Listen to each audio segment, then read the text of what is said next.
ভাই ভাই এটা রাখেন। ভাই তোমার আমি কইছিলাম না 1 মাস চাকরি করবো, আজকে 1 মাস হয়েছে। তুই 1 মাস হলো কিসের জন্য চাকরি করলি? ভাই আমরা তো আগে কুরবানি দিতাম, আব্বু অসুস্থ হওয়ার পর থেকে তো আর কুরবানি দিতে পারতেছি না।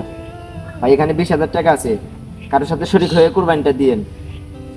আচ্ছা ঠিক আছে, সারাদিন তোদের সাথে কথা বলে দেখি, উনি আমাদেরকে বলছিল কোরবানির কথা, দেখি ওনার সাথে যোগাযোগ করে কি হয়। ভাই এবার কিন্তু কুরবানি দিতেই হবে, নাহলে কিন্তু আমি ঘর বাড়ি ভেঙে ফেলামো। ভাই তুমি কান্দো কেন? না কান্দি না, চোখে জানি একটু পড়ছে।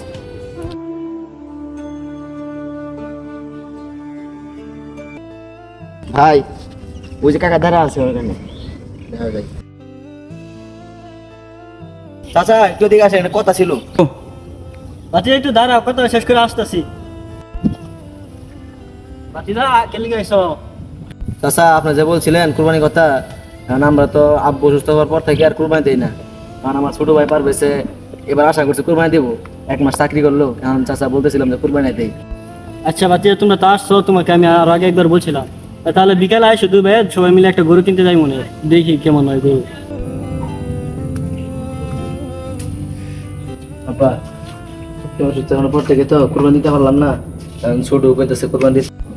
চাচার সাথে আলাপ করছি, গরু কিনে যাবে, ঠিক আছে চল।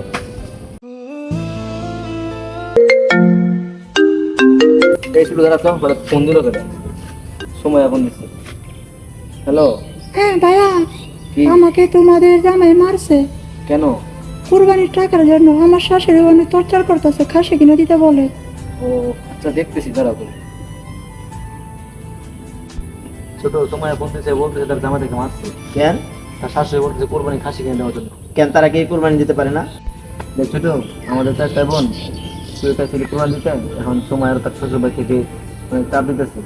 আবার আমাদের মনে তো ছিল কোরবানি নেওয়া না, এখন আমাদের টাকাটা সময়কে একটা খাসি কিনে দিয়ে দিই, ওদের কোরবানি হলো, আমাদের মনে আশা পূর্ণ হলো।